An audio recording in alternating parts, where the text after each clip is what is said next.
Right, so today I got to talk about this stuff. Now, it happened on February 18th, so a few days ago, but I want to talk about it because again, this is probably the biggest story going on in Canada.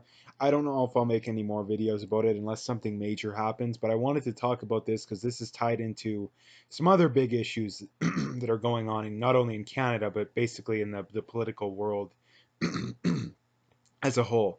So basically, what happened is they're discussing what to do with these protests and blockades and all this crap. And Justin Trudeau didn't invite Scheer to talk about it in a meeting of party leaders.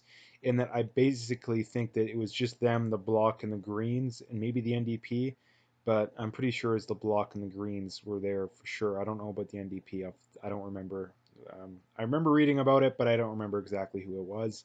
The main point being the Conservatives were not invited. Now, as a caveat to this, I want to throw in I didn't vote Conservative. I didn't vote Scheer or the Conservative candidate in my area. So anyone trying to make, oh, you're just a partisan, you just want to hammer on Trudeau some more. No, I'm really not. I voted PPC. And like I say, anybody who isn't at least a little bit concerned about what's going on with the Canadian government right now, led by Justin Trudeau, like I don't have words for you. Like seriously, like we could throw you in a communist country and you wouldn't have concerns about the government. Like that's almost the level we're at right now. And like I always bring up in these videos, people are the big issue when it comes to politics nowadays is what's causing all this division. Like, politics, people are as divided as ever. And the reason why is stuff like this. We have the other thing I want to point out too is that the conservatives are not in any way, shape, or form out there when it comes to their beliefs. Maybe on the odd thing, but the conservatives are as moderate as they've ever been, and yet you have a liberal government who's as far left as they've ever been, who doesn't want any discourse, and that's how you create tension and possibly violence is not allowing discourse. And it isn't even if they're fringes or fringe or anything a good example that I always think of is that when it came to the last election, I didn't hear anybody who I talked to in person. And I didn't talk to a ton of people, but I talked to enough to get a pretty good understanding of things. I didn't talk to one person who said they're not voting conservative because they're too far right on any issue. Not one person. I talked to probably 10, 12 people about it, and more people online. And like I say, even when looking online, I didn't see one person who wasn't on the left, who wasn't a clear leftist partisan, who said that the conservatives were too far to the right. Not one person. I challenge you to find me one. I'm sure there is some that still think the conservatives are the same as they are 20 years ago, but like I say, I didn't see any. And if you look at people who are talking about the left, there's tons of people, even former liberal voters, Democrats in the states, who said, "Yeah, I'm not voting. I'm not voting for the liberals or for the Democrats because they've gone too far off the deep end." Tons of people. If you There was a famous thing on C-SPAN after the night of the Trump's State of the Union. It was just former Democrat after former Democrat calling in saying, "Yeah, I've had enough. These people have gone insane." Has that ever happened? Like when over the last 2 or 3 years does that happen with conservatives or the Republicans in the states? And why I always bring up the states is that our politics are pretty intertwined. As the Democrats go, the liberals tend to go, and as the Republicans go, the conservatives tend to go. Although I think there's an exception to that one, mainly with Trump. If Trump wouldn't have came in, I think that you could still make that argument. But the conservatives have gone to the left. Trump has actually stayed pretty consistent. He actually has moved slightly to the left, but the conservatives have definitely moved more to the left in Canada. But anyways, getting back to the whole point of things, if we want to improve these tensions, we need to have discord.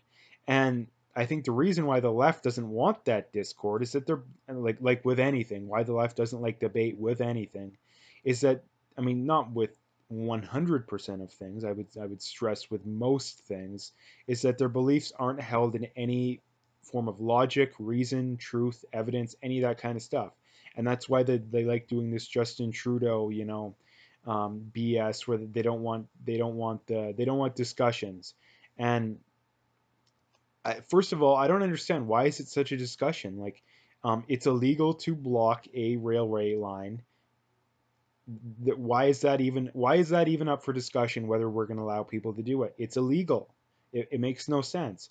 And like I also point out too is that whenever you have a debate with someone about whether or not a state should exist, they always point out the whole how would you pay for the roads? Your taxes pay for the roads, but yet I'm not allowed. Like I've seen stories of many people who can't get to work or have to drive an extra 20, 30 minutes to get to work because these people are blocking the roads that my tax dollars apparently go to pay for, even though I'm not even getting access to it.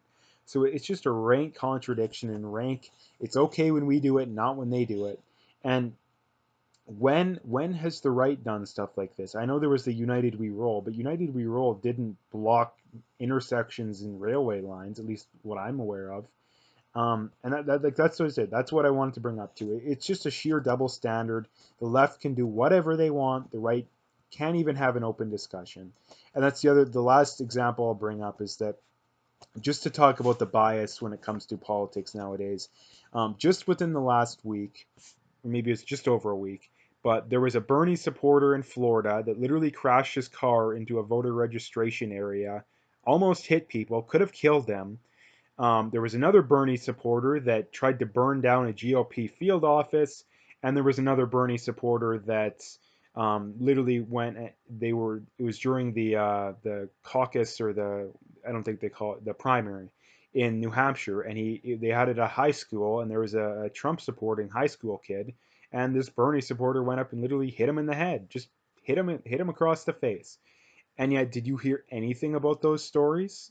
No, you'd have to dig deep. Like, I mean, I dig deep, so I heard about it. But just imagine if those were Trump supporters in any of those situations, I would bet a lot of money that those would be national news stories. And that's my whole point being is that those are three stories that if Trump supporters would have done any of those things, they would have been national news stories. When a leftist supporter does it, not barely even local news. And that's just the state of the political divide nowadays. And if we want to fix it, we need to address this kind of stuff because eventually it's going to boil over and things are going to get even more ugly than they already are. So I'm going to leave it there. If you like the video, make sure to hit that like and subscribe. Check out my PayPal. I'd appreciate it if you donate there. And like I say, at the very least, just hit that like and subscribe. Share the videos. And yeah, stay tuned for more.